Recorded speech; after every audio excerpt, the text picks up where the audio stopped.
ცხოვრებას რომ ხელახლა ვიწყებდე, ალბათ არაფერს არ შევცვლიდი დიდად, ის გავლილი ცხოვრება იმდენად საინტერესო არის, რომ არ ვიცი როგორ უნდა გადაატრიალო სხვანაირად. იძულებული ხარ რომ იყო ძლიერი, გაუძლო რაღაცეებს და მე მგონი ეს არ არის რაღაცა ჩემი თვისება და არ ვიცი როგორ უნდა აღწერო ჩემი თავი, იმიტომ ვარ ერთის მხრივ დიპლომატი, მეორეს მხრივ პროფესორი, მესამე მხრივ პოლიტიკოსი, მეოთხე მხრივ დროდადრო ისე მწერალი და ასე შემდეგ, ასე რომ ერთი რამ არა ვარ.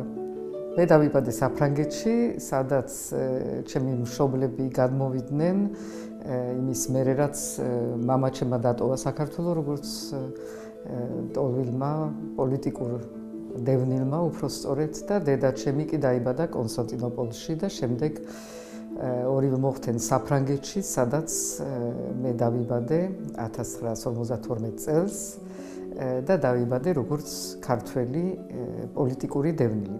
ბაბუისგან რაც მახსოვს არის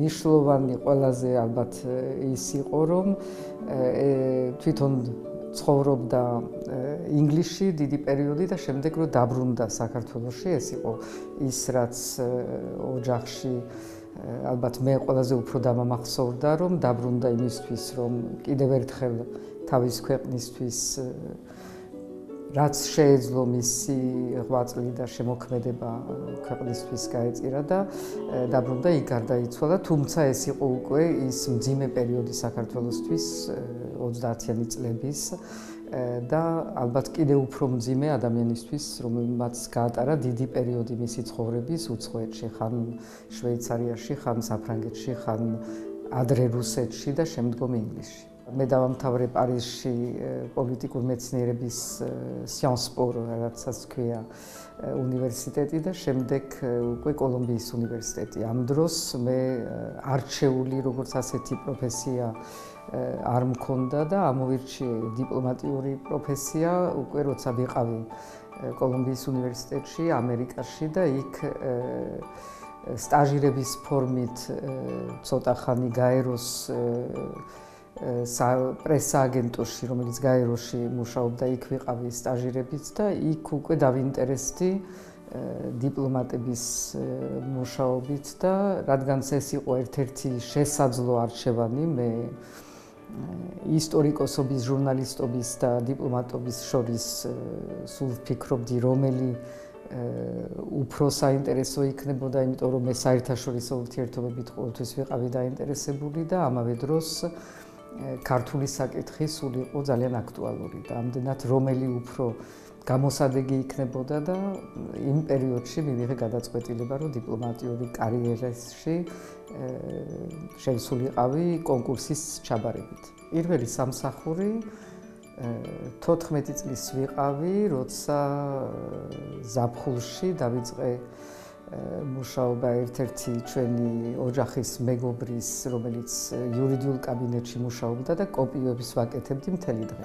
ნებისმიერი საქმე, სამსახურებრივი საქმე რთული არის ხალისთვის და არც ერთი არ არის უფრო განსაკუთრებულად რთული ვიდრე მეორე. რთული არის იმიტომ, რომ ყოველთვის საჭირო არის, რომ შენ ბალანსი დააწესო ოჯახის და სამსახურის შორის და რაც უფრო დატვირთული სამსახური და საქმიანობა, ცხადი არის, უფრო რთული არის ამ ბალანსის დაწესება. ჩემთვის პოლიტიკა არ იყო არჩევანი, მე ყოველთვის უყურებდი პოლიტიკას მხოლოდ იმ კუთხით, რაც არის მოღვაწეობა ქვეყნისთვის, საზოგადოებრივი მოღვაწეობა და სახელმწიფო სამსახური და არა როგორც პოლიტიკური პარტიულობა.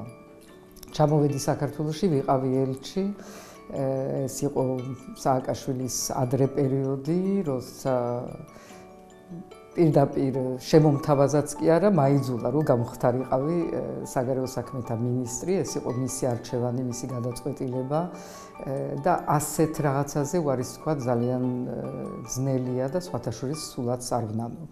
კარიერის სხვადასხვა მომენტებში გადაწყვეტილებაში ყოველთვის იყო ჟანრის პოზიცია, რომ შენ გადაწყვიტე და მე მოყვები ამ გადაწყვეტილებაში.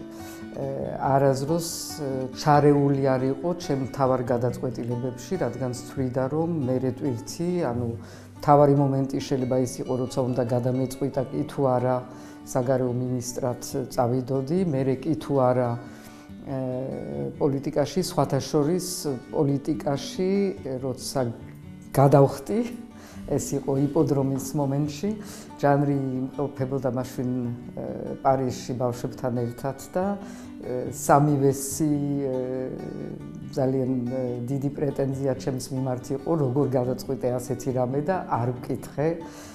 მე ამ დროს ვიცოდი, რომ არ შეიძლებოდა კითხვა, იმიტომ ეს ნიშნავდა ტელეფონით დარეკვას და იმთავითვე ყველაფერი გავიდოდა გარეთ და ამიტომ არ შეიძლებოდა, მაგრამ ამაზე კი მითხრა, რომ უნდა გეკითხავო, მაგრამ ვიცი, რომ პასუხი იქნებოდა, რომ როგორც იზამ, ისე გამოვყვები და მართლაც გამომყვა ყველაფერში და ყველა ძნელ პერიოდებში, როგორც უფრო ადვილ მომენტებში, ჩემს გვერდით იყო მაგალითად მოსკოვში რო ჩავედი და ხელს რო ვაწერდით იმ დროს იმ ხელშეკრულებაზე, რომლითაც გადიოდნენ ეს რუსული ჯარები და რომელიც არჩება ჩემთვის ყველაფრის გამართლება, რაც მოხდა ამ პერიოდში. ანუ ეს ყველაფრით ღირდა.